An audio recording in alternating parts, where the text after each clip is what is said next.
Luego de casi 8 años de interrupción democrática, a mano de las juntas militares, el terrorismo de Estado y vuelco total de la economía nacional, y, tras las guerras de Malvinas, se reiniciaba el camino a la normalización institucional. En las elecciones de 1983, Raúl Alfonsín se adjudicó el 51,7% de los votos, contra el 40,1% de Ítalo Argentino Luder, convirtiéndose en el primer postulante radical en derrotar a un justicialista.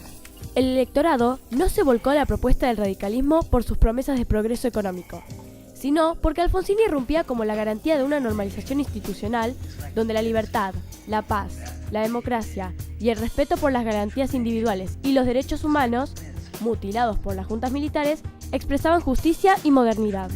Inmediatamente, después de asumir, Alfonsín comenzó a concretar algunos de los puntos que había anunciado antes. A solo 3 días de haber tomado posesión de su cargo, dicta los decretos 167 y 158. El primero establecía la necesidad de perseguir penalmente a los conductores de grupos armados, como los montoneros y el Ejército Revolucionario del Pueblo, ERP.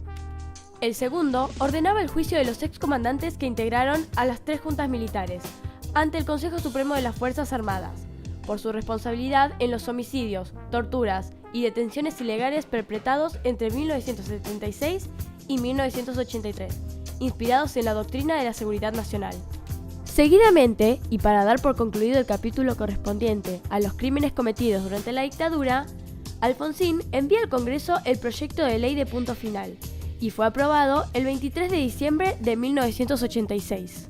Pero el problema de los derechos humanos y la conflictiva relación con las Fuerzas Armadas no fue lo único que el gobierno radical tuvo que encarar. El poder económico, formado por los grandes grupos financieros internacionales y por los grandes grupos económicos locales, habían logrado hacerse del control de todo el proceso productivo y financiero, sobre la base de la explotación de los trabajadores y la subordinación del Estado a sus intereses particulares.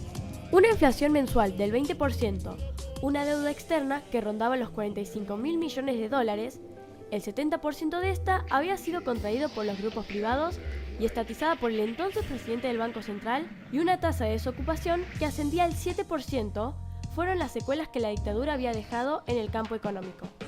Para paliar la situación de aquellas familias que no podían satisfacer sus necesidades básicas, se lanzó el Plan Alimenticio Nacional, PAN. Durante este gobierno hubo 13 paros generales organizados por la CGT en defensa de los intereses sectoriales que representaba. En junio de 1985 se anunció el Plan Austral. Nuestra moneda cambió el nombre de peso argentino por el de Austral.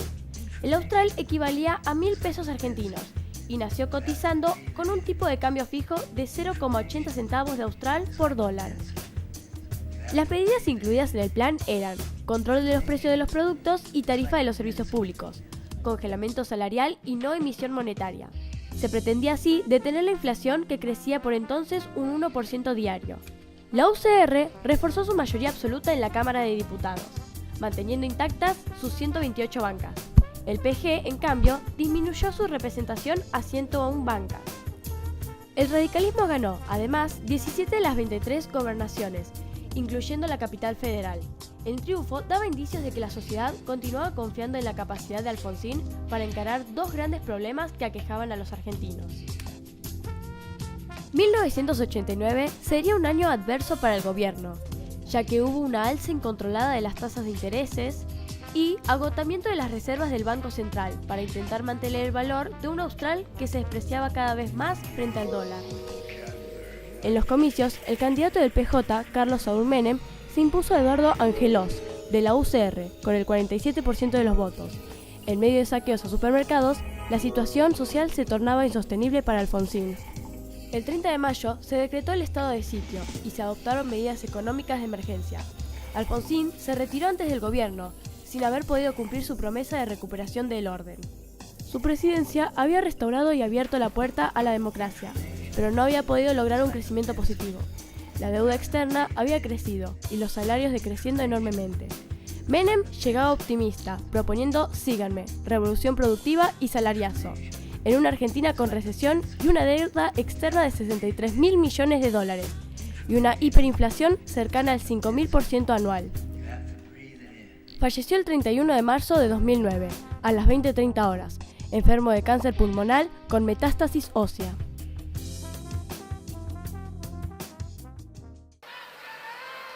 que marchamos, que luchamos para constituir la unión nacional, afianzar la justicia, consolidar la paz interior, proveer a la defensa común, promover el bienestar general y asegurar los beneficios de la libertad.